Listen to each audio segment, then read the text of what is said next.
గాంధీ అనగానే ఏం గుర్తొస్తుంది మీకు ఫస్ట్? సన్నని వ్యక్తి, బ్రిటిష్ సామ్రాజ్యం మీద దండెత్తిన తీరు, స్వాతంత్ర్యం తెచ్చిన వ్యక్తి, శక్తి. గాంధీ అనగానే ఈ మధ్య కాలంలో గాడ్సే అనే పేరు కూడా ఎందుకు వినిపిస్తుంది? దేశానికి స్వాతంత్ర్యం రావడం అనే ఒకానొక క్రమ పరిణామంలో జరిగిన కొన్ని ఘట్టాల్లో గాంధీజీ స్పష్టంగా మిస్టేక్స్ చేశారు అన్నది గాడ్సే వాదన. గాంధీని ఎందుకు చంపాను అనే వాటిలో సుస్పష్టంగా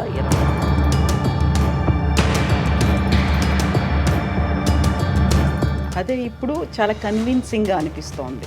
గాంధీని గాడ్సే చంపడం తప్పేమో తప్ప చంపడానికి ఒకానొక ప్రేరేపించిన ఘట్టాలు మాత్రం రైట్.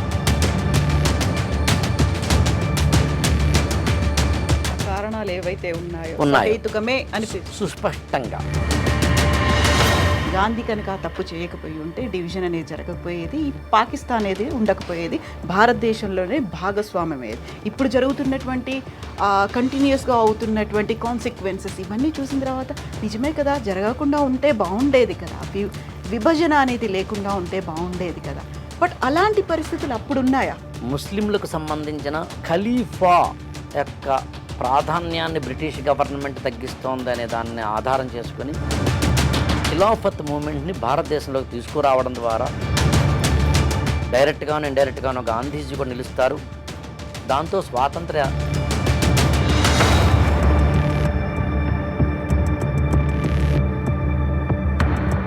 బట్ అది ఫెయిల్ అయింది.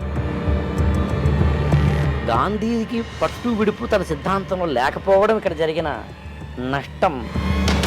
నా దేశాన్ని చీల్చిన ఒక వ్యక్తిగా ఈయన నేను హత్య చేస్తున్నాను. సమానంగా హిందూ ముస్లింలకు సంబంధించిన సమ ప్రాధాన్యాన్ని ఇస్తూ వారందరినీ కూడా ఒక రక్షించాలి అనుకున్నప్పుడు నీ భేదం ఉండకూడదు. అందులో ప్రధానంగా అవన్నీ హిందూ వ్యతిరేకంగా కనిపిస్తాయి. అప్పుడు సత్యాగ్రహాన్ని అందించిన ఒక వ్యక్తి, ఒక హింస వద్దు అన్న ఒక వ్యక్తి హింసకే బలివ్వడం అనే ఒక చారిత్రక ఘట్టం. గాంధీజీ ఇదే సత్యాగ్రహాన్ని ఎక్కడ పట్టుకోవాలో తెలిసినట్టుగా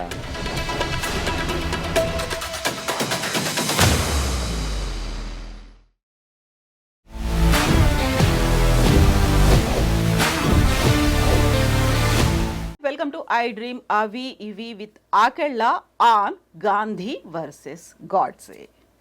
ఆకెళ్ళ రాఘవేంద్ర గారు నమస్కారం. నమస్తే అండి. గాంధీ అనగానే ఏం గుర్తొస్తుంది మీకు ఫస్ట్? సత్యాగ్రహం, అహింస, ఒక సన్నని వ్యక్తి, బ్రిటిష్ సామ్రాజ్యం మీద దండెత్తిన తీరు, స్వాతంత్ర్యం తెచ్చిన వ్యక్తి, శక్తి.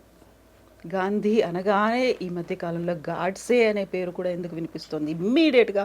గాంధీని చంపిన వ్యక్తి గాడ్సే కాబట్టి భారత స్వాతంత్ర్యం రావడానికి కారణమైన ప్రధానమైన నాయకుల్లో గాంధీ ఒకరు. అలాంటి గాంధీని ఒక గాడ్సే అనే వ్యక్తి కాల్చి చంపడం అనేది భారతదేశ చరిత్రలోనే కాదు, ప్రపంచ చరిత్రలోనే ఒక విషాదకరమైన సంఘటన మాత్రమే కాదు, ఆశ్చర్యకరమైన సంఘటన మాత్రమే కాదు, ఆలోచన రేకెత్తించిన సంఘటన కూడా. అందుకని గాంధీ అనగానే భారత స్వాతంత్ర్యం వచ్చిన ఒక 25 ఏళ్ళు, 30 ఏళ్ళు, 40 ఏళ్ళు అంటే 1990ల వరకు గాడ్సే పేరు పెద్దగా రాకపోయినా వినకపోయినా తర్వాత మాత్రం ముఖ్యంగా గత 10-15 ఏళ్లలో మాత్రం గాడ్సే చరిత్ర, గాడ్సే రాసిన వాంగ్మూలం, అంటే ఇది నాథురాం వినాయక్ గాడ్సే నేను ఎందుకు గాంధీని హత్య చేశాను, ఈ టైప్ ఆఫ్ బుక్స్ మనకి రావడం వల్ల the tone, the voice, the version of Godse కూడా ప్రపంచానికి తెలిసింది. ఇప్పుడు స్వాతంత్ర సంగ్రామం, అహింసాయుతంగా జరిగినటువంటి ఒక పోరాటం, వీటన్నిటికీ సంబంధించి మనకు స్వాతంత్రం వచ్చింది, సెలబ్రేట్ చేసుకుంటున్నాము. విత్ ఇన్ ఏ ఇయర్ హత్య జరిగింది. ఆ తర్వాత గాడ్సేని ఒక హీరోగా ప్రొజెక్ట్ చేయడం అనేది మీరు చెప్పినట్టుగా ఈ 10-15 సంవత్సరాల్లో రీజన్స్ ఏమై ఉంటాయి? ఎవరు ఏమైనా ఫ్రేమ్ చేశారా? ఇది ఒక రకంగా పుష్ చేస్తూ వస్తున్నటువంటి సిద్ధాంతమా? అదేం కాదండి. బేసికల్గా ఏంటంటే గాంధీ మహాత్ముడికి సంబంధించిన ఒక ఇంపాక్ట్, ఒక ఇంప్రెషన్, ఒక ఇన్ఫ్లుయెన్స్ భారతదేశం మీద తరం నిరంతరం ఎలాగూ ఉంటుంది. 1947 ఆగస్టు 15 భారతదేశానికి స్వాతంత్ర్యం వచ్చింది. స్వాతంత్ర్యం వచ్చిన ఒక 5.5 నెలలకే 1948 జనవరి 30 గాంధీని గాడ్సే హత్య చేశారు. అంటే ఒక 5.5 నెలల్లోనే దేశానికి స్వాతంత్ర్యాన్ని తీసుకొచ్చిన ఒక వ్యక్తిని, ఒక శక్తిని హత్య చేయడం అనేది చాలా అతిపెద్ద సంఘటన. ఎందుకు జరిగి ఉండాలి? గాంధీ సంబంధించిన సిద్ధాంతాలు కానీ, గాంధీకి సంబంధించిన ఉద్యమాలు లాంటి వాటిని కానీ, నాకేమీ ఆయనతోటి వ్యక్తిగతమైన వైరుధ్యమో, విభేదమో, శత్రుత్వమో లేనే లేదని స్పష్టంగా గాడ్సేనే చెప్తారు. వ్యక్తిగా నాకేమీ కక్ష లేదు, పగ లేదు, ప్రతీకారం లేదు. ఆయన సిద్ధాంతాలు ఆయనకు ఉండొచ్చు, కానీ దేశానికి స్వాతంత్ర్యం రావడం అనే ఒకానొక క్రమ పరిణామంలో జరిగిన కొన్ని ఘట్టాల్లో గాంధీజీ స్పష్టంగా మిస్టేక్స్ చేశారు అన్నది గాడ్సే వాదన. ఇంకా గమనించాల్సిన విషయం ఒకటి ఉంది. గాంధీని చంపేసిన తర్వాత గాడ్సే తను కాల్చుకోలేదు, పారిపోలేదు, అజ్ఞాతంలోకి వెళ్ళిపోలేదు. తానే స్వయంగా పోలీసులకి లొంగిపోయారు, సరెండర్ అయిపోయారు. పైగా దాదాపుగా ఒక గాంధీ మరణించినప్పటి నుంచి ఒక 21 నెలలకి నాథురాం వినాయక్ గాడ్సేకి ఉరి శిక్ష వేయడం జరుగుతుంది. అంటే ఒక 2 years అనుకోండి, కాస్త అటు ఇటుగా. ఈ 2 ఏళ్లలో అనేక వాదనల్లో గాంధీని తాను ఎందుకు చంపాను అనేదాన్ని గాడ్సే సుస్పష్టంగా చెప్పడం జరుగుతుంది. సమర్థించుకున్నారు. ఖచ్చితంగా సమర్థించుకుంటాడుగా. తప్పు చేశాను, చంపడం తప్పే. ఒక వ్యక్తిని ఇంకొక వ్యక్తి చంపడం ఎప్పుడు తప్పే. ఒక వ్యక్తికి ఇంకొక వ్యక్తి శిక్ష వేసే అర్హత ఎవ్వరికీ లేదు. చట్టాలు, కోర్టులు, న్యాయస్థానాలు, లేకపోతే కనుక పోలీసులు మనం ఏర్పరచుకున్న ఒకానొక అది ఏమంటామంటే కాన్స్టిట్యూషనల్ వే ఆఫ్ ఎగ్జిక్యూషన్ ఉంటుంది. మనిషి ఇంకొక మనిషిని తిట్టడం కానీ, విమర్శించడం కానీ, కొట్టడం కానీ, శిక్షించడం కానీ చేసే హక్కు లేదు. ఆ మాట మనం చెప్పడం కాదు, గాడ్సేనే చెప్తాడు స్వయంగా. ఇందులో నేనేమి గాంధీని చంపడం రైట్ అంటలేదు, తప్పే, కానీ చెయ్యక తప్పని తప్పు అంటాడు. అనివార్య పరిస్థితులు, అనివార్యం, చెయ్యక తప్పదు నాకు. అందుకని గాంధీని ఎందుకు చంపాననే దాన్ని గాడ్సే దాదాపు ఒక 160-170 పేరాల్లో చెప్తాడు. ముఖ్యంగా 26 పాయింట్లు చెప్తాడు గాంధీని ఎందుకు చంపాను అనే వాటిలో. సుస్పష్టంగా 26 పాయింట్లలో స్పష్టంగా A to Z ఎక్కడెక్కడ ఏ మిస్టేక్స్ గాంధీ చేశారనే దాన్ని బేస్ చేసుకుని చెప్తారు. ఇక్కడ గమనించాల్సిన విషయం ఒకటి ఏముందంటే 1947లో స్వాతంత్ర్యం వచ్చినప్పుడు దేశం విడిపోయింది. ఈ 2 nation theory, Pakistan and India అనే 2 దేశాల ఏర్పాటు అనేది ఒక అనివార్యమైన పరిస్థితి ఏర్పడింది.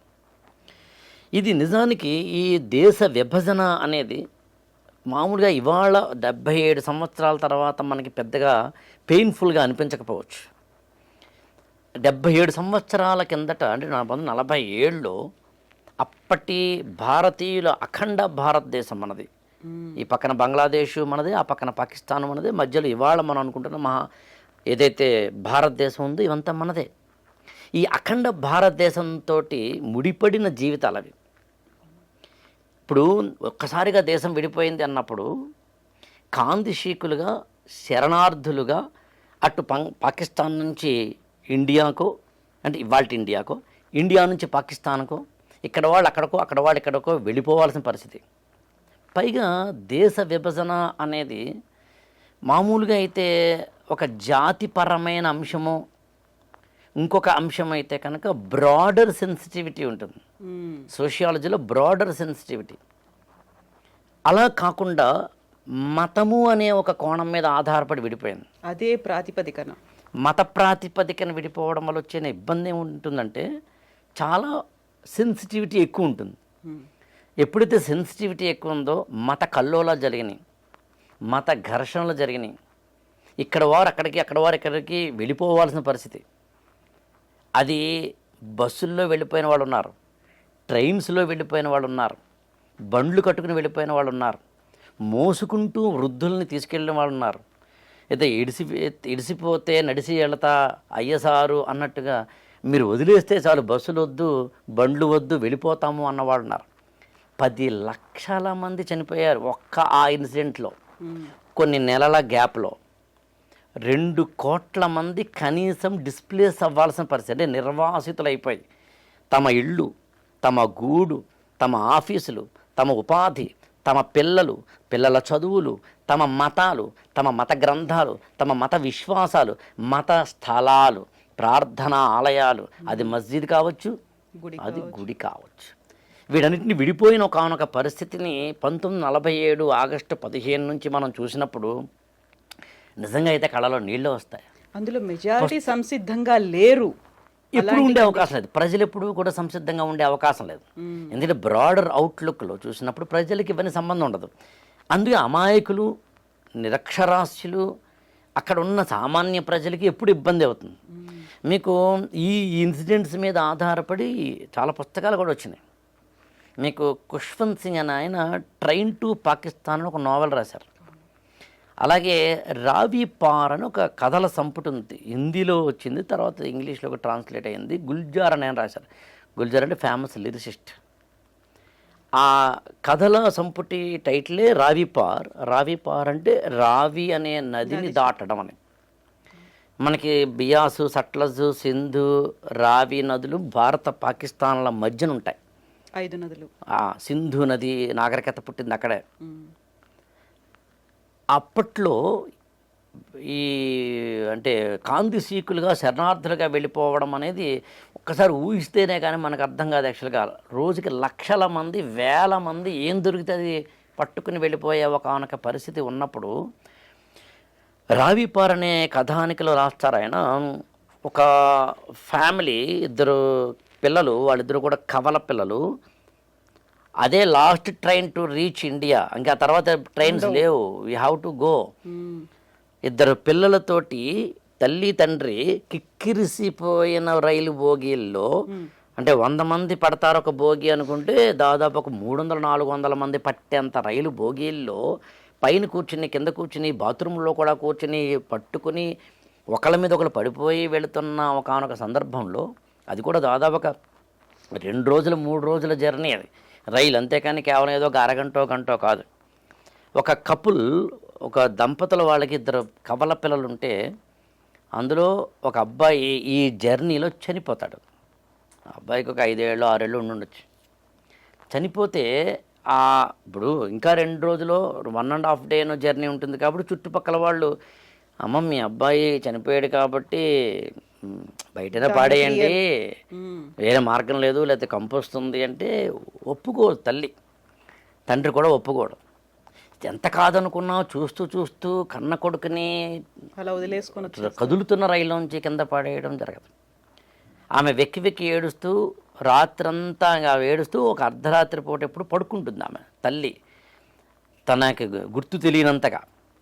అప్పుడు ఆ చుట్టుపక్కల ఒకళ్ళిద్దరు ఏం చేస్తారంటే ఈ తండ్రి నెమ్మదిగా లేపి, అరే మీ ఆవిడ పడుకుంది కదా, ఈ చనిపోయిన పిల్లాడిని ఎప్పుడైనా బయటపడే, పైగా రావి నది దాటుతున్నప్పుడు మనం నదిలో పాడేస్తే పుణ్యం కలుగుతుంది, అందుకని సద్గతే లభిస్తుంది నీ కొడుకు, పని చెయ్యి, లేకపోతే కంపు కొట్టేస్తుంది అన్నప్పుడు ఆ తండ్రి ఏం చేస్తాడంటే భార్యకి తెలియకుండాను, చుట్టుపక్కల వాళ్ళు చూడకుండాను, ఇద్దరు ఇచ్చిన కంపల్షన్ తోటి పిల్లవాడిని తీసుకుని ట్రైన్లోంచి రావి నదిలోకి తోసేస్తాడు. తోసేస్తే ఆ గాల్లో ఉన్నప్పుడు ఆ శిశువు లేదా ఆ 5-6 ఏళ్ల పిల్లవాడు కెవ్వుమనరుస్తాడు. అంటే ఈ హడావిడిలో, ఈ కంగారులో, ఈ ఎమోషన్లో, ఈ ప్రెషర్లో, ఈ బాధలో, ఈ ఆవేదనలో బతికి ఉన్న శిశువునేమో బయటకి గెంటేసి చనిపోయిన శిశువుని మాత్రం ఒడిలోనే పెట్టుకున్న ఒక తండ్రి దీన గాథని రావి పార్ అనే కథ చెప్తుంది. అదొకటే కాదు, భార్యని ఇక్కడ విడిచిపెట్టి వెళ్ళిపోయిన భర్తలు, ఆస్తుల్ని విడిచిపెట్టి వెళ్ళిపోయిన అమాయకులు ఇవాళ కూడా భారతదేశం నుంచి పాకిస్తాన్కో, పాకిస్తాన్ నుంచి భారతదేశంకో 1947లో వెళ్ళిపోయిన వాళ్ళ ఆస్తులకు ఉంటే వాటిని ఎనిమీ ప్రాపర్టీ అంటారు. ఇవాళగా ఎనిమీ ప్రాపర్టీకి సంబంధించి ఇండియాలో చట్టాలు ఉన్నాయి. అలాంటి ఒకానొక విషాదకరమైన పరిస్థితుల్ని కళ్ళారా చూసిన వ్యక్తులు, యువకులు చాలామంది ఉంటే వాళ్ళలో ఒకరు నాథూరాం వినాయక్ గాడ్సే. ఈ పరిస్థితి కారణం ఎవరు అన్నప్పుడు గ్లేరింగ్గా కనిపిస్తున్న ఉదాహరణ, వ్యక్తి, నేత ఎవరంటే మహాత్మా గాంధీ.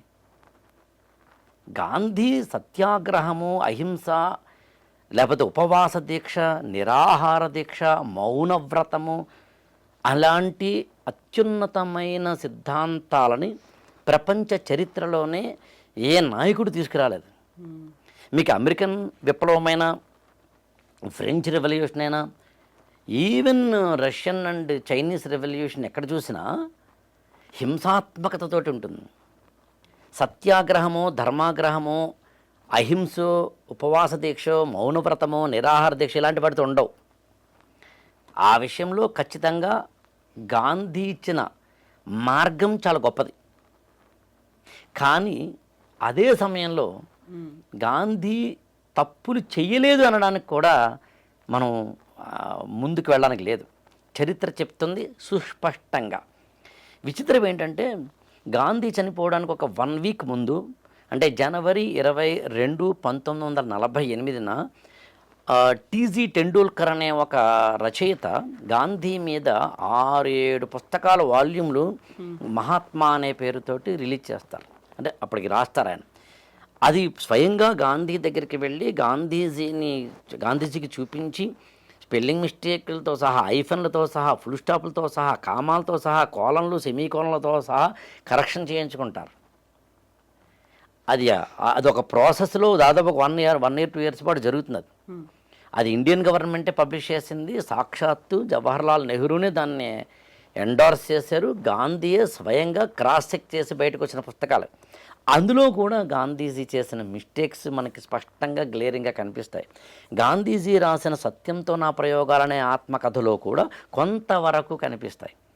అంటే ఏతావాత గాంధీజీ యొక్క సత్యాగ్రహము లాంటి వాటికి సంబంధించిన ప్రపంచ చరిత్రలో ఆ తర్వాత వచ్చిన Martin Luther king, Nelson Mandela లాంటి వాళ్ళకి స్ఫూర్తి ప్రదాత అయిన ఒకానొక మంచి మార్గం ఉన్నప్పటికీ ఖచ్చితంగా గాంధీజీ తప్పులు చేయలేదని మాత్రం అనడానికి లేదు.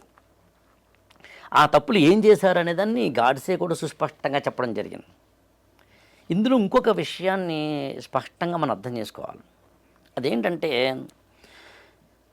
మామూలుగా భారతదేశం అంటేనే కొన్ని మతాల కలయిక, భాషల కలయిక, ప్రాంతాల కలయిక, భిన్నత్వంలో ఏకత్వము అనేదానికి బెస్ట్ ఎగ్జాంపుల్ ప్రపంచంలో ఏదైనా ఉంది అంటే అది భారతదేశమే. అందునే భారతదేశాన్ని ఉపఖండంగా చెబుతాం, సబ్ కాంటినెంట్ అంటాం. అంటే ఒక కాంటినెంట్కి ఎన్ని లక్షణాలు ఉంటాయో వైవిధ్యం పరంగా అన్నీ ఉంటాయి ఈ దేశానికి అనే అర్థంలో. అందుని భారతదేశం అనేది వివిధ మతాల కలయిక కాబట్టి ఒక సెన్సిటివ్ ఇష్యూగా మతపరమైన ఐక్యతో ఏదో ఒకటి మాత్రం ఈ దేశానికి ఎప్పుడూ ఉంటుంది. గాంధీజీ దాదాపు ఒక 20-21 సంవత్సరాల పాటు దక్షిణాఫ్రికాలో ఉన్నారు.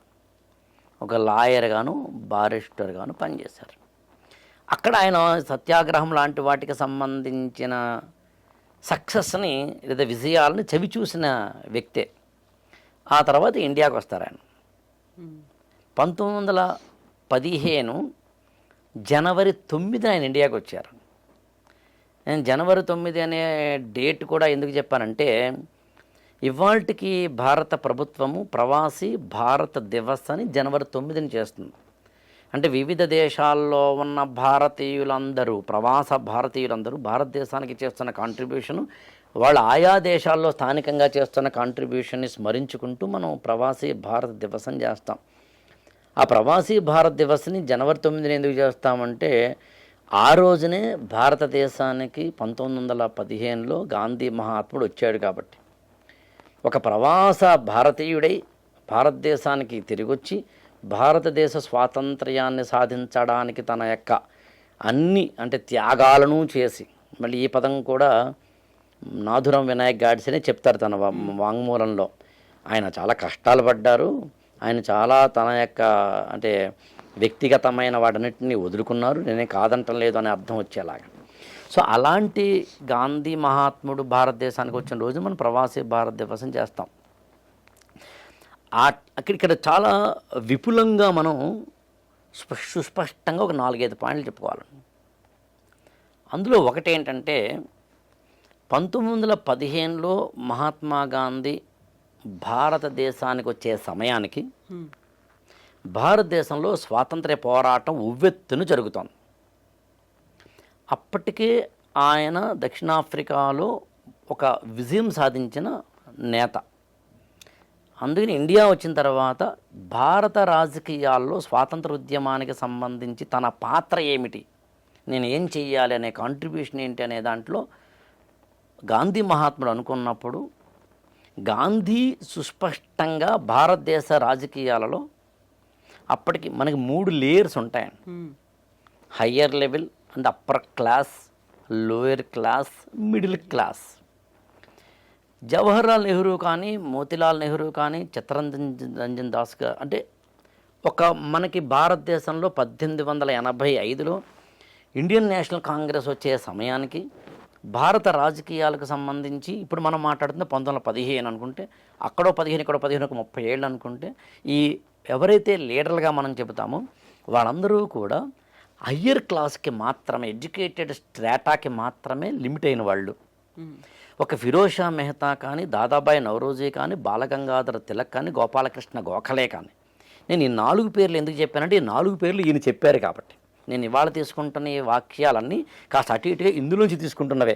మరి పదే ప్రతిసారి ఫుట్ నోట్ నేను చెప్పలేకపోవడం తప్ప ఈయన చెప్పిన మాటల్ని కొంచెం కోటబుల్గా చేస్తున్నాను.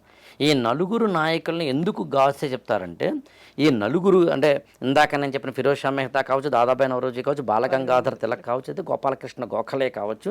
గోఖలే అంటే సాక్షాత్తు గాంధీ మహాత్ముడి యొక్క గురువు, రాజకీయ గురువు. ఈ 4 భారతదేశంలో 1915 నాటికి అంటే ఇండియాకి దక్షిణాఫ్రికా నుంచి గాంధీ మహాత్ముడు వచ్చే సమయానికి అప్పర్ క్లాస్ నుంచి లోయర్ క్లాస్ వైపుకి, మిడిల్ క్లాస్ మీదుగా భారత స్వాతంత్ర ఉద్యమాన్ని తీసుకెళ్తున్న రోజులు అవి. అదే టైంలో లాల్ బాల్ పాల్ అనేది ముగ్గురి త్రయం కూడా వినిపించింది. ఈ ప్రాసెస్లో మిడిల్ క్లాస్ మీదుగా లోయర్ క్లాస్కి వెళుతున్న ఒకనొక రాజకీయ పరిణామ దశని అర్థం చేసుకున్న వ్యక్తి మహాత్మా గాంధీ. అదే సమయంలో ఇంకొకటి ఏం జరిగింది అక్కడంటే, ఇప్పుడు చెప్పిన ఈ 4 కూడా 1915 నుంచి 1920లకు వచ్చేసరికి మరణించడం కూడా జరిగింది, కాస్త అటు ఇటుగా. అంటే ఎవరైతే రాజకీయ పరంగా మిడిల్ క్లాస్లోంచి లోయర్ క్లాసులోకి భారత స్వాతంత్ర ఉద్యమాన్ని తీసుకెళ్తున్నారో ఆ సమయానికి 4 కూడా వివిధ కారణాల వల్ల ఒక 4-5 ఏళ్ల గ్యాప్లో మరణించడం వల్ల సరిగ్గా అప్పటికి భారతదేశంలోకి వచ్చి గాంధీ 5 ఏళ్ళు అవుతుంది, అంటే 1920. 1920ని గాంధీ మహాత్ముడు ఎలా చూస్తారంటే, ఈ 4 కూడా రాజకీయ మీద, ఎవర్నిక మీద అంటే తెర నుంచి వెనక్కి వెళ్ళారు కాబట్టి ఇప్పుడు మాస్ మూమెంట్గా తీసుకురావడానికి ఒక అవకాశం ఏర్పడింది కాబట్టి రాజకీయ శూన్యత, పొలిటికల్ వ్యాక్యూమ్ని భర్తీ చేసిన వ్యక్తిగా, అందుకనే కొల్లాయి కట్టి ఒక తుండుగుడ్డ మాత్రమే కట్టుకొని షర్ట్ కూడా వేసుకోకుండా ఏ ఆచ్ఛాదన లేకుండా ఒక చిన్న కళ్ళజోడు మాత్రమే, ఒక చిన్న కర్ర మాత్రమే పట్టుకుని అవసరమైతే పాదయాత్రలు, అవసరమైతే నిరాహార దీక్షలు లాంటి వాటితోటి ఒక వినూత్నమైన సత్యాగ్రహ దీక్షను భారతదేశానికి అందించి 1920ల నాటికి మాస్ మూమెంట్ లీడర్గా ఎదిగిన వ్యక్తి మహాత్మా గాంధీ. అప్పటికి సామాన్యుడికి ప్రతినిధిగా కూడా భావించారు ఆయన వేషాన్ని చూసిన తర్వాత. ఎగ్జాక్ట్లీ, అందులో డౌట్ లేదు. కానీ గమనించాల్సిన విషయం ఏంటంటే, భారతదేశంలో ముస్లింలకు సంబంధించి వారి వెనకబాటుతనం, వారిలో ఒక అంటే సమాజంలో వెనకబడిపోకుండా ఉండి వారిని అభ్యున్నతిలోకి తీసుకెళ్ళాలి అనే ఒక ఉద్యమం అలీఘర్ మూమెంట్ అని వస్తుంది. అలీఘర్ ముస్లిం యూనివర్సిటీ అని మనం హిస్టరీలో చదువుతాం. 1875 ఆ ప్రాంతంలో వస్తుంది. సర్ సయ్యద్ అహ్మద్ ఖాన్ అని తీసుకొస్తారు. అలీఘర్ మూమెంట్ లాంటివి భారతదేశంలో ఒక ముస్లిం సమాజంలో సంస్కరణ తీసుకొస్తూ ముస్లిం సమాజాన్ని హిందూ సమాజంతో సమాన అభ్యున్నతి వైపు తీసుకువెళ్ళేందుకు వారిలో ఉన్న ఛాందసాలు, మూఢనమ్మకాలు, ఇతరత్రా లాంటి వాటినో పక్కన ప్రక్షాళన చేస్తూ ఇంకొక పక్కన ఆ సమాజాన్ని భారతీయ సమాజంతో సమానం చేస్తూ వారిలో కూడా విద్య, ఉపాధి లాంటి వాటిల్లోనూ, ఉమెన్ ఎంపవర్మెంట్ లాంటి వాటిలోనూ హయ్యర్ లెవెల్కి తీసుకొచ్చే ప్రయత్నం ఒకటి జరిగింది. It is a positive moment. సరిగ్గా ఆ టైంలో హిందూ సమాజంలో ఉన్న అన్టచబిలిటీ కానీ, హిందూ సమాజంలో స్త్రీల పట్ల ఉన్న సతీ సహగమనము, బాల్య వివాహాలు లాంటి వాటిని, వితంతు పునర్వివాహ నిషేధం లాంటి వాటిని ఎదుర్కొంటూ ఈ సమాజంలో కూడా ఒకానొక సంస్కరణవాదాన్ని తీసుకురావడం అనేది కల్చరల్ రెనైజెన్స్ అంటాం మనం. 1858 తర్వాత మనకి సుస్పష్టంగా కనిపిస్తుంది సాంస్కృతిక పునరుజ్జీవనం అనే పేరుతోటి. అందులో మీకు బ్రహ్మ సమాజం కానీ, ఆర్య సమాజం కానీ, అంటే స్వామి దయానంద సరస్వతి తీసుకొచ్చిన ఆర్య సమాజం కానీ, రాజా రామ్మోహన్ రాయ్ తీసుకొచ్చిన బ్రహ్మ సమాజం కానీ, అనీబ్ సెంట్ తీసుకొచ్చిన థియోసాఫికల్ సొసైటీ లాంటివి కానీ ఈ క్రమంలో మనకు కనిపిస్తాయి. అంటే భారతీయ తత్వంలో ఉన్న, భారతీయ సమాజంలో ఉన్న వివిధ మతాలలో తమకు తాముగా ఏవైతే చిన్న చిన్న ఇబ్బందులు ఉన్నాయో వాటిని ప్రక్షాళన చేసుకుంటూ మొత్తం మీద జనజీవన స్రవంతిలో కలుపుకురావాలి అనే ఒకానొక బ్రాడర్ మెంటాలిటీ ఉన్న నాయకులతోటి కూడిన ఒక రాజకీయ వాతావరణాన్ని మనం ఒక 50-60 ఏళ్ళు చూస్తాం. కానీ 1905లో బెంగాల్ విభజన అని జరిగింది. వందే మాతర మూమెంట్ అంటాం మనం. బెంగాల్ విభజనని సుస్పష్టంగా హిందూ ముస్లిం అనైక్యతను తీసుకురావడానికే, ఈ ఇద్దరి మధ్యన ఒక చీలికను తీసుకురావడానికే బ్రిటిష్ గవర్నమెంట్ తీసుకొచ్చింది లార్డ్ కర్జన్ ద్వారా. అసలు బ్రిటిష్ వాళ్ళ యొక్క ప్రధానమైన వెపన్ ఏంటి అని అడిగితే డివైడ్ అండ్ రూల్. ఈ విభజించు పాలించు అనే తత్వంలో ఖచ్చితంగా బ్రిటిష్ వారు ప్రతిసారి భారతీయ సమాజాన్ని విడగొట్టడానికి ప్రయత్నిస్తారు. అలాంటి ఇప్పుడు మనం మాట్లాడుతున్న కాంటెక్స్ట్లో ఈ ఇద్దరి సమాజాల మధ్య, అంటే హిందూ ముస్లింల సమాజాల మధ్య ఒక చీలికను తీసుకురావడానికి the glaring example, glaring incident ఏంటి అంటే 1905 బెంగాల్ విభజన. అది చాలా అంతకుముందు యాక్చువల్గా హిందూ సమాజము, ముస్లిం సమాజము కలిసికట్టుగా మనకి 1857 స్వాతంత్ర తిరుగుబాటులో కూడా మనం చూస్తాం, అంటే సిపాయిల తిరుగుబాటులో చూస్తాం.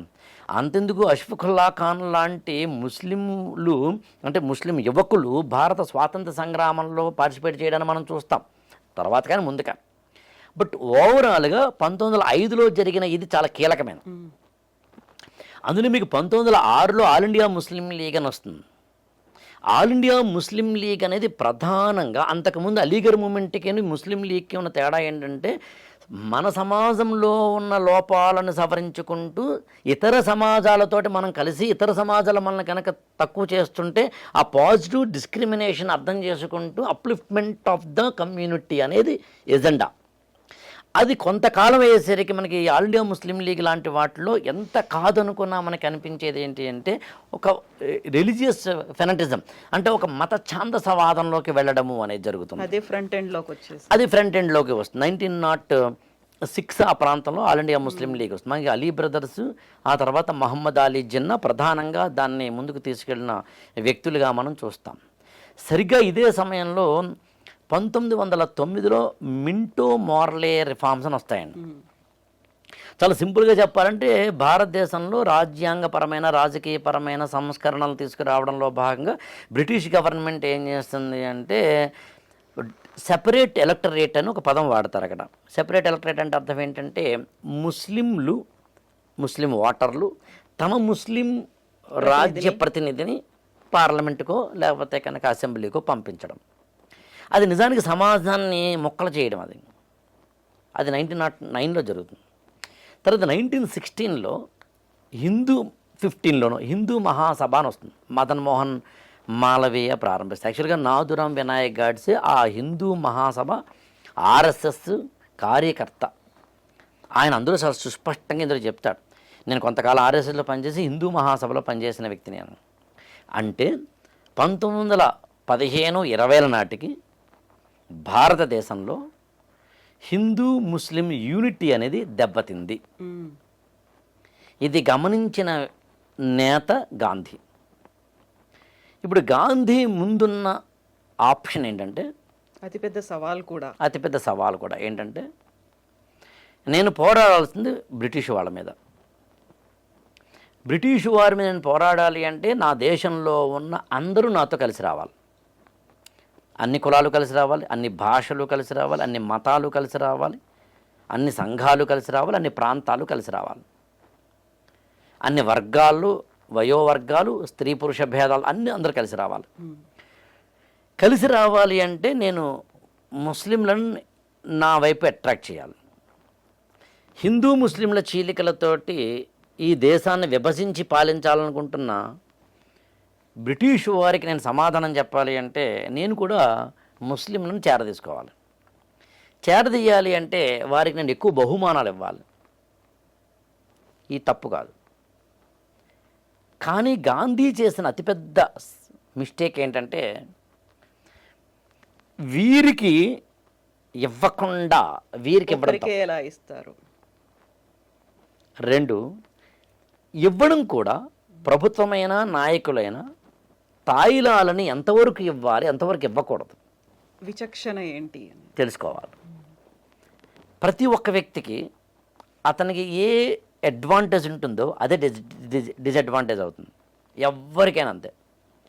ఏ వ్యక్తికైనా, ఏ నాయకుడికైనా, ఏ సంఘానికైనా మీకు ఏది డిసడ్వాంటేజ్ చెప్పండి అది అడ్వాంటేజ్ అవుతుంది, ఏది అడ్వాంటేజ్ చెప్పండి అది డిసడ్వాంటేజ్ అవుతుంది.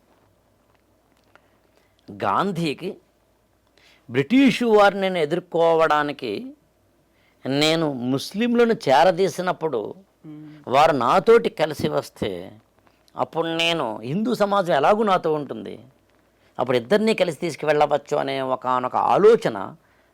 నిజంగా చెప్తున్నానండి, ఈ పుస్తకంలో గాడ్సే ఈ పాయింట్ని ఎంత లాజికల్గా, రేషనల్గా, ఎగ్జంప్లఫరీగా ఇన్స్టెన్సెస్ తోటి చెప్తారో, ఇన్సిడెంట్స్తో చెప్తే ఆశ్చర్యపోతాం. అదే ఇప్పుడు చాలా కన్విన్సింగ్గా అనిపిస్తోంది. ఎగ్జాక్ట్లీ. కన్విన్సింగ్ అనే పదం కూడా నేను వాడిన. కన్విన్సింగ్ అనేది కూడా ఎక్కడో కిట్టుబాటే కాదు, ఇట్స్ రైట్. గాంధీని గాడ్సే చంపడం తప్పేమో తప్ప చంపడానికి ఒకానొక ప్రేరేపించిన ఘట్టాలు మాత్రం రైట్. ఆ కారణాలు ఏవైతే ఉన్నాయో సుస్పష్టంగా. అందుకని 1920లలోంచి చూస్తే గాంధీ మహాత్ముడు ఒక విధంగా ఈ హిందూ సమాజాన్ని, ముస్లిం సమాజాన్ని సమానంగా ముందుకు తీసుకువెళ్ళాలి అనే ఒకానొక ఆలోచన కాకుండా ఎవరైతే డిప్రెస్డ్గా ఉన్నారో వారిని ముందు తీసుకురావాలనే ఒకానొక ఆలోచన చేయడం వల్ల ఒక స్టేజ్కి వచ్చేసరికి అది ఈ పక్కనేమో ముస్లిం సమాజాన్ని తాను పూర్తిగా ఆకర్షించలేకపోయారు. ఎట్ ద సేమ్ టైం హిందూ సమాజానికి, ముస్లిం సమాజానికి మధ్యన డివిజన్, చీలిక పెరిగిందే తప్ప తగ్గలేదు. గాంధీకి ఆ మొండి పట్టుదల ఒక తప్పు చేసిన తర్వాత దాని నుంచి వెంటనే మళ్ళీ కరెక్షన్ చేసుకోవడం కాకుండా మళ్ళీ తప్పు చేయడము అనేది ఇంకొకసారి ఏదో చేయడం అనేది జరిగింది. ఎంత బాగా చెప్తారంటే గాంధీ గురించి ఇక్కడ కొన్ని ఉదాహరణలుగా చెప్తే 26 పాయింట్లు ఇందామని మాట అన్నాను నేను. 26 ఘట్టాల్లో గాంధీజీ చేసిన మిస్టేక్స్ని చెప్తారంటే ఊహించండి. యాక్చువల్గా అందులో కొంచెం హిందుత్వవాదంగా మనకు అనిపించవచ్చు, కానీ కొన్నిట్లో మాత్రం ఖచ్చితంగా అంటే ఇవన్నీ ఎలా ఉంటాయంటే ఆనాటి ఎప్పుడూ కూడా టెక్స్ట్ అండ్ కాంటెక్స్ట్ అనే పదం వాడతాం. ఒక ఇన్సిడెంట్కి కాంటెక్స్ట్ ఏంటనే పదం వాడతాం. ఆ కాంటెక్స్ట్లో చూసినప్పుడు గాంధీజీ కూడా రైట్ అనిపిస్తుంది మనకి. అందుకే నేను మీకు ఆశ్చర్యపోతారండి, గాంధీ పాయింట్ ఆఫ్ వ్యూలో గాడ్సేని విమర్శిస్తూ వచ్చిన పుస్తకాలు ఉన్నాయి తెలుగులో. అంటే ఇంగ్లీష్లో వచ్చినవి తెలుగులో అనుకోండి, translations what I want to convey. Godse point of వ్యూలో గాంధీని విమర్శిస్తూ వచ్చిన పుస్తకాలు ఉన్నాయి. అంటే ఎవరి వెర్షన్ వాళ్ళది. కానీ నేను ఈ ఎపిసోడ్లో మాత్రం సమన్వయంగా ఇద్దరిది తప్పు కాదు, లేదా ఇద్దరిది తప్పే, పరిస్థితులను అర్థం చేసుకుంటూ ఎక్కడ ఏం మిస్టేక్ జరిగిందో చూసి రాబోయే తరాలకి ఆ మిస్టేక్ ఇవాళ నాయకులు చేయకూడదని చెప్పే ప్రయత్నం యాక్చువల్గా ఈ ఎపిసోడ్ ఉద్దేశం. ఇప్పుడు ఆకిళ్ళ గారు, గాడ్సే హత్య చేశారు గాంధీని. అక్కడ డివిజన్ అనేది ఉండకుండా ఉంటే బాగుండేది, ఆ తప్పు గాంధీ వల్లే జరిగింది అనేది గాడ్సే బలంగా నమ్మారు. నిజంగా అవే రీజన్స్గా ఆయన పేర్కొన్నారు కూడా. ఒకవేళ ఆ డివిజన్ గాంధీ కనుక ఆ తప్పు చేయకపోయి ఉంటే డివిజన్ అనేది జరగకపోయేది, ఈ పాకిస్తాన్ అనేది ఉండకపోయేది, భారతదేశంలోనే భాగస్వామ్యం అయ్యేది. ఇప్పుడు జరుగుతున్నటువంటి కంటిన్యూస్గా అవుతున్నటువంటి కాన్సిక్వెన్సెస్ ఇవన్నీ చూసిన తర్వాత నిజమే కదా, జరగకుండా ఉంటే బాగుండేది కదా, విభజన అనేది లేకుండా ఉంటే బాగుండేది కదా. బట్ అలాంటి పరిస్థితులు అప్పుడున్నాయా? ఆ, ఇక్కడ సరిగ్గా ఇదే ఇక్కడ ఏంటంటే మామూలుగా ఇలాంటి వాటిని పులి మీద స్వారీ అని పదం వాడతారు. దిగలేవు, ముందుకి వెళ్ళలేవు, ముందుకి నడపలేవు, అలా అని చెప్పి పులినేమీ పట్టుకోలేవు. పులి మీద కూర్చున్నావు, స్వారీ చేయక తప్పదు. వెళ్తే ఎవరిని భక్షిస్తుంది తెలీదు, దిగితే నిన్ను భక్షిస్తుంది. గాంధీకైనా ఎవరికైనా యాక్చువల్గా లీడర్షిప్ క్వాలిటీస్లో అక్కడే వాట్ ఆర్ యూ అని తెలుస్తుంది. యాక్చువల్గా ఎలా బ్యాలెన్స్ చేశారు అది చారిత్రకంగా ఉన్న అనేకమైన అంశాలలో మనకి కనిపించేది అదే. గాంధీ చేసిన మిస్టేక్స్గా గాడ్సే చెప్పిన 26 అన్నీ ఇక్కడ మనకి టైం సరిపోదు, కానీ ఉన్నంతలో చూస్తే ఒకటి ఖిలాఫత్ మూమెంట్. ఖిలాఫత్ మూమెంట్లో ఎక్కడో టర్కీలో ఉన్న ముస్లింలకు సంబంధించిన ఖలీఫా యొక్క ప్రాధాన్యాన్ని బ్రిటిష్ గవర్నమెంట్ తగ్గిస్తోంది అనే దాన్ని ఆధారం చేసుకొని ఖిలాఫత్ మూమెంట్ని భారతదేశంలోకి తీసుకురావడం ద్వారా ముస్లిం కమ్యూనిటీకి బాసటగా ఇండియన్ నేషనల్ కాంగ్రెస్ నిలుస్తుంది. డైరెక్ట్గాను ఇండైరెక్ట్గాను గాంధీజీ కూడా నిలుస్తారు. దాంతో స్వాతంత్ర సమర యోధులందరూ నిలుస్తారు. దీని ద్వారా కలిసి ఉండే ప్రయత్నం హిందూ ముస్లిం ఐక్యతకు సాధ్యం అనే దాన్ని ఆధారం చేసుకుని గాంధీజీ ఖిలాఫత్ మూమెంట్ తీసుకొచ్చారు. బట్ అది ఫెయిల్ అయింది. అలాగే మోప్లా తిరుగుబాటు కేరళ ప్రాంతంలో మలాబార్ అనే ఏరియాలో మోప్లాలని ఒక ముస్లిం కమ్యూనిటీ దాదాపు ఒక 1000 సంవత్సరాల కిందట అరబ్ కంట్రీస్ నుంచి భారతదేశానికి వచ్చిన వారు ఇప్పటికీ ఉన్నారు.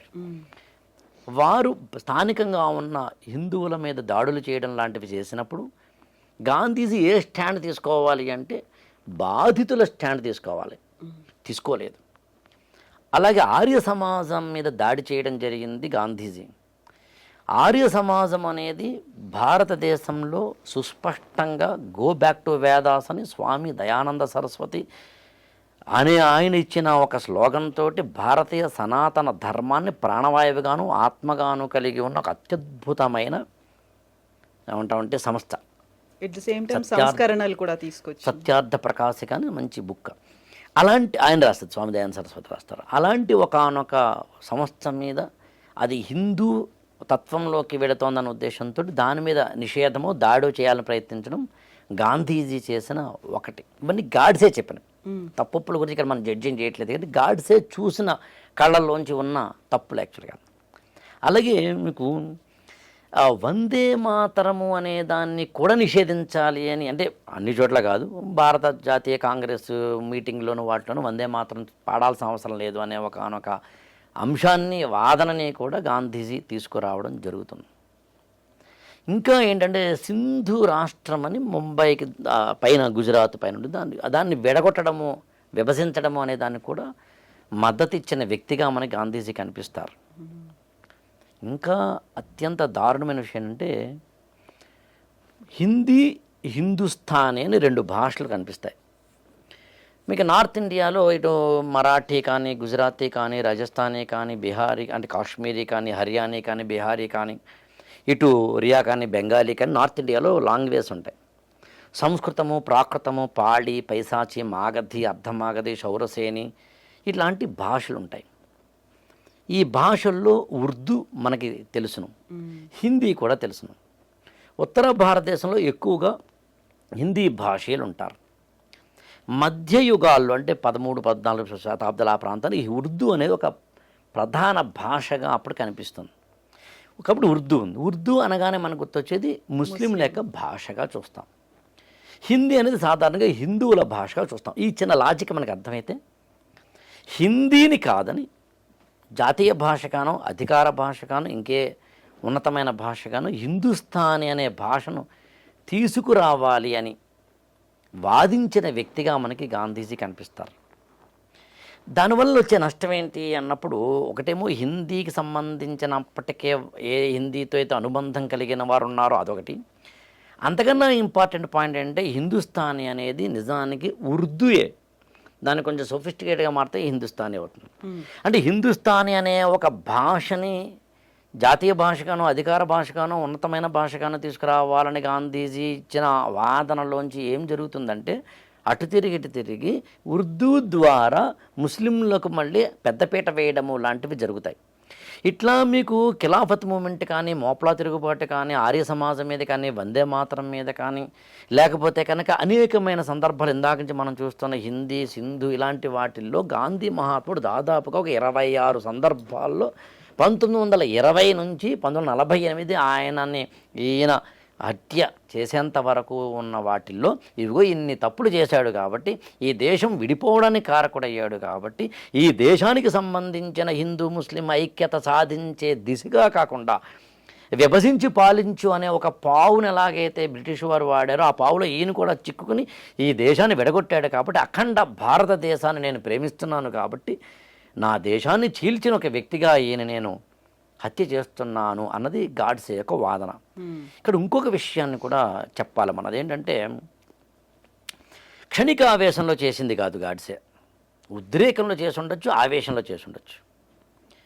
1947లో స్వాతంత్ర్యం వచ్చిన తర్వాత 1948 జనవరి ఆ ప్రాంతానికి భారతదేశంలో ఇందాక మనం బిగినింగ్ ఆఫ్ దిస్ ఎపిసోడ్ చెప్పుకున్నట్టుగా అనేకమైన మత ఘర్షణలో ఇతర ఘర్షణలో జరగడం అనేది ఎప్పుడైతే జరిగిందో ఆ ప్రాసెస్లో ఖచ్చితంగా ఒక్క మాటలో చెప్పాలి అంటే ఒక ఇంతకన్నా రక్తపాతం ఉండదా అనేంత రక్తపాతం జరిగింది.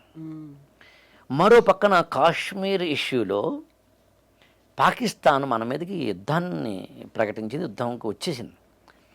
పాకిస్తాన్ పుట్టిన 3 నెలలకే జరిగింది, అది ఎప్పుడో కూడా కాదు. 1947 అక్టోబర్లో స్టార్ట్ అవుతుంది యుద్ధం కాస్త అటు ఇటుగా. ఇప్పుడు పాకిస్తాన్ అంతకుముందు మన సోదర దేశం అయితే అయి ఉండొచ్చు, ఇప్పుడు ఆల్రెడీ విడిపోయిన దేశం, పక్కలో బలిలా అప్పుడే మన మీద యుద్ధాన్ని ప్రకటించిన దేశం. ఈ అల్లకల్లోలాలు మత ఘర్షణలు పరాకాష్ఠకు చేరుతున్న దశ. ఈ దశలో గాంధీజీ జనవరి 13, 1948 ఆయన ఏమంటామంటే నిరాహార దీక్ష చేస్తారు. మామూలుగా గాంధీజీకి నిరాహార దీక్ష చేయడం అనేది ఒక అత్యంత కీలకమైన ఆయుధాల్లో ఒకటి. ఆయన నాకు తెలిసి ఆయన మొత్తం జీవితంలో 18 వరకు నిరాహార దీక్షలు చేశారు ఇండియాలో. 18 సార్లు. 1915లో ఆయన భారతదేశానికి వస్తే 48లో మరణించే వరకు, అంటే స్వాతంత్రం పొందిన 47లో స్వాతంత్రం అనుకుంటే కనుక ఒక 32 ఏళ్ళు 33 ఏళ్ళు టైం ఫ్రేమ్లో ఆయన 18 సార్లు చేశారంటే కాస్త అటు ఇటుగా ఎవ్రీ 2 ఇయర్స్కి ఒకసారి అతిపెద్ద దీక్ష చేశారు. మధ్యలో ఇంకా చాలాసార్లు చేశారు ఆయన. అలా జనవరి 13, 1948లో ఆయన చేసిన నిరాహార దీక్ష దేనికోసం అంటే మత కల్లోలాలు సద్దుమణగడం కోసం.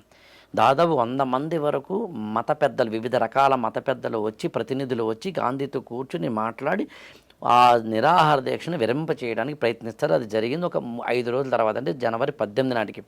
అప్పుడు 7 షరతులు విధిస్తారు గాంధీజీ. ఆ 7 షరతులు కూడా దురదృష్టవశాత్తు పాకిస్తాన్కి అనుగుణంగానో, ముస్లింలకు అనుగుణంగానో, లేకపోతే కనుక పాకిస్తాన్లో ఉన్న ముస్లింలకు, ఇండియాలోని ముస్లింలకు అనుగుణంగానే ఆ 7 ఉంటాయి తప్పించి, కానీ సమానంగా హిందూ ముస్లింలకు సంబంధించిన సమ ప్రాధాన్యాన్ని ఇస్తూ వారందరినీ కూడా ఒక రక్షించాలి అనుకున్నప్పుడు నీ భేదం ఉండకూడదు. అందులో ప్రధానంగా అవన్నీ హిందూ వ్యతిరేకంగా కనిపిస్తాయి. అప్పుడు ఖచ్చితంగా కనిపిస్తాయి. అందులో ఆ 7 షరతులు కూడా అనేసరికి నాథురామ్ వినాయక్ గాడ్సే కానీ, నారాయణ దత్తాత్రేయ ఆప్టే లాంటి వారికి కానీ, వీర సావర్కర్ కానీ, గోపాల్ గాడ్సే అంటే నాథురామ్ వినాయక్ గాడ్సే తమ్ముడికి కానీ, డాక్టర్ పర్చూరి లాంటి వాళ్ళకి కానీ, ఒక 9 నుంచి 12 మంది యువకులకి అది ఖచ్చితంగా రక్తాన్ని మరిగించేలాగా, నరాలని ఆవేశంలోకి పొంగుకొచ్చేలాగా, ఒక తీవ్రమైన ఆవేశానికి తీసుకెళ్లేలాగా చేయడం అనేది అత్యంత సహజమైన కార్యకారణ సంబంధంలోంచి వచ్చిన కాజ్ అండ్ ఎఫెక్ట్లోంచి వచ్చినదే అది. అక్కడ ఎప్పుడైతే 7 షరతులు, ఆ షరతులను మళ్ళీ పైగా పాకిస్తాన్కి భారతదేశం ఒక 55 కోట్లు ఏదో కంపెన్సేటరీగా ఇవ్వాలి లాంటి వాటికి సంబంధించి చూసినప్పుడు ఈ వ్యక్తి వల్ల ఎంత నష్టం జరిగింది అనే ఒక ఆ సిద్ధాంతం ఇంత నష్టం జరిగింది అన్నది. నేను ఇందాక ఒక మాట చెప్పాను, అదే అడ్వాంటేజ్ డిసడ్వాంటేజ్ అవుతుంది, అదే డిసడ్వాంటేజ్ అడ్వాంటేజ్ అవుతుంది అన్నట్టుగా ఆ హిందూ తత్వ భావజాలమే ఒక నాథురామ్ గాడ్సేనేమో ఒక వ్యక్తినే హత్య చేసేంత స్థాయికి ప్రేరేపించగా, గాంధీ ఏమో తాను పట్టుకున్నది అది అవసరమైతే కాలంతో పాటు దానికి రిలవెన్స్ పోతే కనుక దాన్ని వదిలేయగలగాలి అనే ఒకనొక తాత్విక చింతనలోకి వెళ్ళలేకపోవడం అనే బలహీనత కనిపిస్తుంది 79 సంవత్సరాలు అప్పుడు ఆయనకి. అందుకని 1948 జనవరి 30న బిర్లా హౌస్ ఢిల్లీలో గాంధీ అక్కడ స్టే చేస్తున్నారు కాబట్టి ఆయన రోజు సాయంత్రం పూట అక్కడ ఏమంటామంటే ప్రార్థనలు చేయడం అలవాటు కాబట్టి ఆయన ఆ ఇంట్లోంచి పక్కన ఉన్న లాన్లోకి వచ్చే ప్రయత్నం చేస్తూ ఉన్నప్పుడు సరిగ్గా సాయంత్రం 5 గంటలకి ఒక బూడిద రంగు ప్యాంటు వేసుకుని, తెల్ల చొక్కా వేసుకుని, ఒక కాకి రంగు ఒక అంటే జాకెట్ లాంటిది వేసుకున్న 37 సంవత్సరాల యువకుడు తన యొక్క మిత్రులను వెంట పెట్టుకొని పిస్టోల్నేమో పక్కన పెట్టుకొని గాంధీకి ఒక అడుగున్నర దూరంలో వెళ్ళి ఆయనకు ముందు దండం పెట్టి తలను వంచుకొని దేవుడికో అఖండ భారతదేశానికో స్మరణ చేసి పిస్తోల్తోటి 3-4 రౌండ్లతోటి కాల్చి చంపితే ఒక 20 నిమిషాలు ఆయన పెనుగులాడి అక్కడికక్కడే హే రామ్ అంటూ మరణించడం అనే ఒకనొక విషాదకర ఘట్టం జరిగిన తర్వాత దాన్ని మనం ఇవాల్టి కళ్ళల్లోంచి చూసినప్పుడు వీరి తప్ప వారి తప్ప అనేది కాకుండా 149 మంది సాక్షుల్ని పరిశీలించిన తర్వాత అప్పటి న్యాయస్థానం ఈ ఇద్దరికి అంటే నారాయణ దత్తాత్రేయ ఆప్టేకి అదేవిధంగా నాథురామ్ వినాయక్ గాడ్సే అని ఇద్దరికి మాత్రం ఉరిశిక్ష తప్పనిసరిగా వెయ్యాలి అని, వీర సావర్కర్ వినాయక్ దామోదర్ సావర్కర్ మాత్రం నిర్దోషిగా ప్రకటించబడాలి అని, మిగిలిన వారికి మాత్రం యావజ్జీవ కారాగార శిక్ష వెయ్యాలి అని ఒకానొక తీర్పునివ్వడం ద్వారా 1949 నవంబర్ 15 నాడు మార్నింగ్ 8 o'clockకి అంబాలా జైల్లో ఈ ఇద్దరికి ఉరిశిక్ష వేయడం జరుగుతుంది. ఉరిశిక్ష వేసినప్పుడు కూడా కళ్ళల్లో నిర్మలత్వమే, గుండెల్లో ధైర్యతత్వమే, చేతిలోనేమో అఖండ భారత పటము అంటే అఖండ భారతదేశము అనే దానికి సంబంధించిన ప్రేరేపించిన పటము, అదేవిధంగా భగవద్గీత ఓ చేతిలోనూ, కాషాయ జెండా ఓ చేతిలోనూ వెళ్ళి ఉరికంబం ఎక్కి భగత్ సింగ్ లాంటి వారిలో చెప్తారు యాక్చువల్గా ఆ ఉరి తాడుని ముద్దు పెట్టుకున్నంతగా ఆవేశపడ్డాడు అంటారు. అలా వెళ్ళి ఆ నమస్తే సదా వత్సలే మాతృభూమి అంటూ ఆ మాతృదేశానికి ప్రణమిల్లి దైవదత్తంగా భావిస్తున్న మాతృమూర్తి అయిన భారతదేశానికి ఒక అత్యద్భుతమైన అర్పణ చేసి చేతిలో ఉన్న భగవద్గీత ఇతర వస్తువుల్ని పక్కనున్న ఆఫీసర్లకి ఇచ్చి అఖండ భారత్ అమర్ రహే అనే ఒకనొక నినాదాన్ని అక్కడ ఉన్న జైలు గోడలు మాత్రమే కాకుండా భారతదేశం ఆ పక్కన ఎక్కడో ఉన్న ఆఫ్ఘనిస్తాన్ వరకు, ఈ పక్కన ఎక్కడో ఉన్న మయన్మార్ వరకు వినిపించేలాగా దిక్కులు పిక్కటిల్లేలాగా చెప్పి వందే మాతర నినాదంతో అసువులు బాసిన వ్యక్తి నాథురామ్ వినాయక్ గాడ్సే. ఒక సత్యాగ్రహాన్ని అందించిన ఒక వ్యక్తి, ఒక హింస వద్దు అన్న ఒక వ్యక్తి హింసకే బలివ్వడం అనే ఒక చారిత్రక ఘట్టం. నా నా నా హిందూ బంధువులు అనే ఒకనొక కోణంలో ఇంతకన్నా నాకు మరొక తీర్పు లేదేమో, ఏ న్యాయస్థానాల్లోనూ నేను ఇంతకన్నా తీర్పు పొందలేనేమో, ఈ వ్యక్తి ఇంకా ఉంటే ఈ దేశం ఇంకేమైపోతుందన్న భయమో, ఒకనొక తీవ్రమైన ఆవేశమో ఏదో నడిపించిన ఇతరేతర శక్తులు నడిపించిన అన్నట్టుగా నడిచి వెళ్ళిన, అంటే ఇతరేతర అంటే ఎవరో వ్యక్తులు కాదు నా ఉద్దేశం, భావజాలం అని చెప్పడం, వెళ్ళిన నాథురామ్ వినాయక్ గాడ్సే ఒకరు ఈ పక్కన కనిపిస్తారు, ఒకరు ఆ పక్కన కనిపిస్తారు. ఆయనే స్వయంగా రాసిన ఈ పుస్తకం చదివితేనేమో ఆయన కళ్ళల్లోంచి చూడొచ్చు, ఆయనని హిందుత్వ కళల్లోంచి చూసినప్పుడేమో ఇలా కనిపిస్తే, ఆయన మరొక కళల్లోంచి చూస్తే ఇలా కనిపిస్తే, ఏది ఏమైనా ఒకనొక చారిత్రక విషాద ఘట్టాన్ని మనం మాత్రం భారతదేశం చవి చూసింది అని మనకి అర్థమవుతుంది అనేది ఇక్కడ పాయింట్. ఇలాంటి ఘట్టాలని ఎందుకు మనం చదువుకోవాలి అన్నప్పుడు ఇతిహాసపు చీకటి కోణపు అట్టడుగు కనిపించని కథలన్నీ కావాలిప్పుడు, దాచేస్తే దాగని సత్యం అంటాడు శ్రీశ్రీ. నైలు నది నాగరికతలో సామాన్యుడి జీవనమెట్టిది, ప్రభువెక్కిన పల్లకి కాదు అది మోసిన బోయీలెవ్వరు, తాజ్మహల్ నిర్మాణానికి రాళ్ళెత్తిన కూలీలెవ్వరు, సామ్రాజ్యపు దండయాత్రలో సామాన్యుడి సాహసమెట్టిది.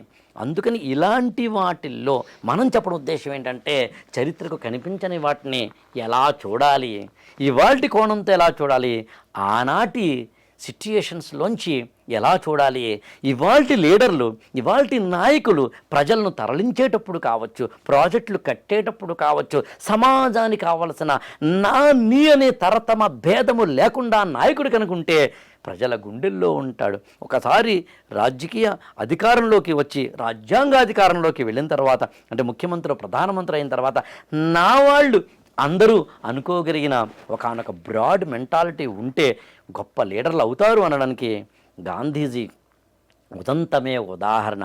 చిన్న లైన్ చెప్పి నేను ముగిస్తానండి. సత్యాగ్రహం అంటాం మనం. అంటే ఏంటి అసలు? చాలామందికి సత్యాగ్రహం సత్యాగ్రహం అంటుంటారు. అది ఎక్స్ప్లెయిన్ చేసి నేను ముగిస్తాను మన ఎపిసోడ్ని. సత్యాగ్రహము అంటే, మిమ్మల్ని ఎవరైనా విమర్శించారనుకోండి, మీరేం చేస్తారు? తిరిగి విమర్శిస్తారు. మిమ్మల్ని ఎవరైనా కొట్టారనుకుందాం, ఏం చేస్తారు? తిరిగి కొడతారు. మిమ్మల్ని ఎవరైనా హాని కలిగించారు మీకు అనుకుందాం, మీరేం చేస్తారు? తిరిగి హాని కలిగిస్తారు. ఇది మానవ సహజ గుణం, తప్పేం కాదు. బ్రాడర్గా చూస్తే మాత్రం తప్పు, కొంచెం మన యొక్క కళ్ళతో చూస్తే తప్పు కాదు. అలా కాకుండా మిమ్మల్ని ఒకరు విమర్శించారు, మీరు ప్రతి విమర్శ చేయలేదనుకుందాం. మిమ్మల్ని ఒకరు కొట్టారు, మళ్ళీ కొట్టలేదనుకుందాం. ఏమవుతుంది? మీరు విమర్శిస్తే మళ్ళీ విమర్శిస్తారు, మీరు కొడితే మళ్ళీ కొడతారు, మళ్ళీ కొడితే మళ్ళీ కొడతారు, మళ్ళీ కొడితే మళ్ళీ కొడతారు, మళ్ళీ విమర్శిస్తే మళ్ళీ విమర్శిస్తారు. మొత్తం జీవితాంతం ఏం చేస్తామంటే కొట్టుకోవడాల్లోనే, ఘర్షణల్లోనే, తిట్టుకోవడాల్లోనే, బురద జల్లుకోవడాల్లోనే జీవితం అంతా గడిపేస్తాం. వదిలేస్తే ఏమవుతుందంటే, అవతల వ్యక్తి ఎందుకు విమర్శించానా అని ఆత్మవిమర్శన జ్ఞానంలోకి వెళ్తాడు. నువ్వు అతను చేసిన విమర్శలో ఏమీ లాజిక్ లేదా అన్న ఆత్మవిమర్శన జ్ఞానంలోకి వెళ్తావు. ఎప్పుడైతే విమర్శని నువ్వు తీసుకుని తిరిగి విమర్శ చేయకుండా దీంట్లో తప్పులను ఆలోచించే ఒకానొక సంస్కారవంతుడిగా నువ్వు ఎదిగితే, సరిగ్గా నేను చేసిన తప్పా ఒప్ప అనే సంస్కార జ్ఞానంలోకి అవతల వ్యక్తి ఎదిగితే, అప్పుడు ఏమవుతుందంటే, నేను చేసిన తప్పే అని విమర్శించిన వాడు, అతని విమర్శలో కూడా కొంత న్యాయం ఉందిలే అని విమర్శను తీసుకున్నవాడు అనుకున్నప్పుడు, ఇద్దరు ఎదురుకుండా కూర్చుని కరచాలనం చేసుకుని ఒకరికొకరు సారీ చెప్పుకుంటే, అంటే క్షమాగుణాన్ని ప్రదర్శిస్తే అప్పుడు స్నేహ బాంధవ్యం ఏర్పడుతుంది. 1+1 = 2, అది గణితం. 1+1 = more than 2, అది జీవితం అనే విషయం ఈ ఇద్దరికి అర్థమైనప్పుడు, కొట్టుకోవడం, తిట్టుకోవడం, విమర్శించుకోవడం, బూతులు తిట్టుకోవడం, హింసాత్మకంలోకి వెళ్ళడం జంతు ప్రవృత్తని ఒక విశాల దృక్పథంలోకి, ఆలోచన ధోరణిలోకి వెళ్ళినప్పుడు, మానసికంగా శుద్ధి కలిగి, విమర్శనాత్మకంగా ఆలోచించగలిగి, బ్రాడర్ మెంటాలిటీలోకి వెళ్ళినప్పుడు, అప్పుడు ఖచ్చితంగా ఆ ఇద్దరిలోనూ కూడా ఒక సంస్కారవంతమైన ఒక స్నేహ బాంధవ్యం ఏర్పడేందుకు అవకాశం ఉంటుంది అనేది అర్థమైతే అదే సత్యాగ్రహం. దీన్ని ఒక్క నిమిషంలో ముగిస్తాను. దీన్ని మహాభారతంలో ధర్మాగ్రహం అంటారు. అప్పటికే అరణ్యవాసము, అజ్ఞాతవాసం అయిపోయిన తర్వాత, అప్పటికే రాయబారాలు 2-3 అయిపోయిన తర్వాత, ఇక యుద్ధం చేయక తప్పదనే పరిస్థితిలో చివరి సమయంలో మనకి కృష్ణుణ్ణి రాయబారానికి పంపిద్దామని పాండవులు అనుకుంటారు కౌరవుల దగ్గరికి. అప్పుడు ధర్మరాజు మాట్లాడిన కొన్ని మాటలు కనుక వింటే ధర్మాగ్రహము, సత్యాగ్రహం అంటే ఏంటో అర్థమవుతాయి. మనం యుద్ధానికి వెళ్తాం, వాళ్ళు యుద్ధానికి వస్తారు. మనమే గెలుస్తామని గ్యారంటీ ఉందా? 50-50. వాళ్ళు ఓడిపోతారు నువ్వు అనుకుంటున్నావు, నిన్ను ఓడించడం ఎలాగని వాళ్ళు అనుకుంటున్నారు. ఈలోగా జన నష్టం, ధన నష్టం అని నష్టాలు జరిగిపోతాయి. ఆ తర్వాత శవాల కోటలో రాజ్యమేళాలా? ఆ నెత్తుటి కూడిని తీసుకోవాలా? This is a question by mister Dharmaraja. అక్కడ మనకి ఏమనిపిస్తుందంటే ఇది చేతకానివాడేమో అనిపిస్తుంది. చేతకానివాడేమో అనిపించడం అనే దానికన్నా భిన్నమైనది ఏంటంటే, ఒక వ్యక్తి మనల్ని ఏదైనా విమర్శించినప్పుడు, ఇంకోటి చేసినప్పుడు తిరిగి విమర్శించకుండా ఇద్దరిలోనూ కూడా ఒక విధమైన ఆత్మశుద్ధి కలగడము అనే ఒకానొక దశకు వెళ్ళగలిగితే అప్పుడు అందరం కలిసి ఉండగలుగుతాం. పాలు నీళ్లు వరే కలిసి ఉండిపోదాం అంటాడు ధర్మరాజు అక్కడ. అలా కలిసి ఉంటే ఉప పాండవులు అందరూ కూడా బతికి ఉండేవారు కదా, నువ్వు నేను కలిసి ఉన్నప్పుడు కదా ఆ సౌఖ్యము అనే ఒకానొక అంశం ధర్మాగ్రహంలో సత్యాగ్రహంలో కనిపిస్తుంది. ఇక్కడ 2 పాయింట్లు చెప్పి నిజంగా ముగిస్తాను. అందులో ఒకటి ఏంటంటే, గాంధీజీ ఇదే సత్యాగ్రహాన్ని ఎక్కడ పట్టుకోవాలో తెలిసినట్టుగా ఎక్కడ వదలాలో తెలుసుకోలేకపోయాడు. రాఘవేంద్ర గారు, ఇప్పుడు ఆల్మోస్ట్ మనం ఒక 50 మినిట్స్ మాట్లాడుకున్న దాంట్లో గాంధీని గాడ్సే చంపడం సహేతుకమా నిర్హేతుకమా ఇలాంటి డిస్కషన్ అనేది చంపిన దగ్గర నుంచి కంటిన్యూ అవుతుంది. ఈ కాలంలో, ఈ మధ్య కాలంలో అది పీక్ స్టేజ్కి చేరుకుంది. నిజమే, చంపడం సరైందే అనేటువంటి ఒక భావన రైట్ వింగ్ అనొచ్చు, లేకుంటే జాతీయ భావాలు కలిగిన వాళ్ళు అనొచ్చు, దాన్ని ప్రమోట్ చేస్తున్నట్టుగా ఉంది. మనం మాట్లాడుకున్నటువంటి ఈ ఇంటర్వ్యూ ఎండాస్ చేస్తుందా, డిస్క్లైమర్ ఏమన్నా ఇస్తున్నారా? అంటే ఏం లేదండి, నేనేమంటానంటే సమన్వయవాదం. ఇద్దరిది తప్పే, ఇద్దరిది ఒప్పే. పరిస్థితులు తీసుకొచ్చిన కారణాలు, దాని నుంచి వచ్చిన ఫలితాలు ఇవాళ ఏం నేర్చుకోవడాలు అంతే. అందుకని ఇందాక నేను గాంధీకి పట్టు విడుపు తన సిద్ధాంతంలో లేకపోవడం ఇక్కడ జరిగిన నష్టం, దానికి ఒక వ్యక్తి ఎత్తుకున్న పిస్టల్, అందులోంచి వచ్చిన గుళ్ళు, ఆ వ్యక్తి మళ్ళీ ఉరితీయబడ్డ వైనం. ఇక్కడ రెండోది ఉంది. ఇంత మాట్లాడిన తర్వాత దాన్ని మీరు లెఫ్ట్ రైట్ అన్నారు కదండి. ఇవాళ సమాజానికి ఆ తత్వం, ఆ మనస్తత్వం, ఆ తాలూకు ఆలోచనల వెనకాల ఉన్న ఇవి కార్యకారణ సంబంధం లాంటివి ఇవాళ సమాజానికి అర్థం కాకపోవచ్చు. అందుకనే ఇర్రిలవెన్స్ ఆఫ్ గాంధీ ఇవాళ. అందుకే ప్రతి ఒక్క వ్యక్తి, జాతి, దేశం, సంఘటన, పుస్తకం, వంట, ఎవ్రీథింగ్ పాజిటివ్ నెగిటివ్ కలగలిసి ఉంటాయి.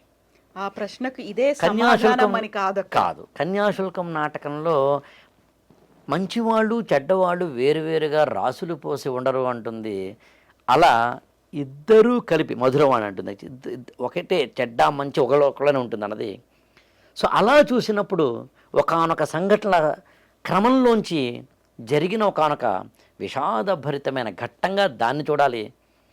ఇవాళ మన జీవితాల్లోనూ, మన వ్యక్తిగతమైన వాటిల్లోనూ మొదలుకొని దేశాల వరకు కలిసి ఉంటే కలదు సుఖము, శత్రుత్వం కన్నా మిత్రత్వం గొప్పది, ద్వేషము కన్నా ప్రేమ గొప్పది, పగా ప్రతీకారం కన్నా కరచాలనం గొప్పది అనుకోగలిగిన ఒకనొక సిట్యుయేషన్లోకి వెళ్ళగలిగితే ఈ పుస్తకాలు చదివినా, ఈ ఘట్టాలు విన్నా, వాటిని ఆచరిస్తే మన జీవితాలు కూడా అలా ఉంటాయన్నది సమన్వయవాదంలో ఉన్న ప్రాథమికమైన కోణం.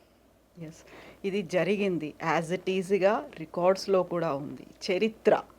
సో ఆ చరిత్రని ఎలా చూడాలి? చరిత్రగా మాత్రమే చూడాలి. Thank you so much. Thank you అండి. Thank you.